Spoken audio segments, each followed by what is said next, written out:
আসসালামু আলাইকুম এভরিওয়ান। তো গত ভিডিওতে আপনারা সবাই দেখছেন যে আমাদের বিল্ডিং এর রানার টানা হচ্ছিল।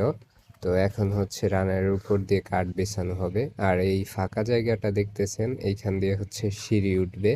তো এই জন্য এখানে ফাঁকা রাখা হয়েছে আর রড ওইখানে বেঁকা করে রাখা হয়েছে।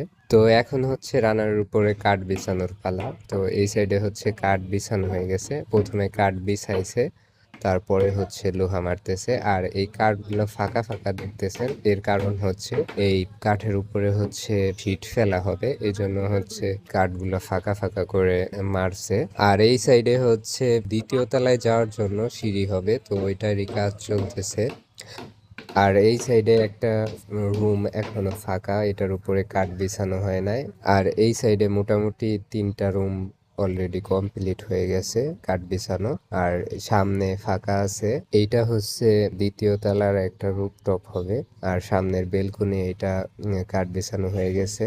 আর পিছনে একটা বেলকনি, আর বিল্ডিং এর ওই সাইডে আছে আরেকটা বেলকনি আছে ওইটায়, এবং এই পাশের রুমে এখনো কাঠ মারা হয় না, আর এই সাইডে আরেকটা বেলকনি আছে। তো এই সবগুলাই হচ্ছে মানে পরে কাঠ মারা হবে। তো ওই কাঠ বিছানোর পরে হচ্ছে এর উপর দিয়ে শীট বিছানো হবে। তো এই ছিল আজকের মতো ভিডিও। আসসালামু আলাইকুম।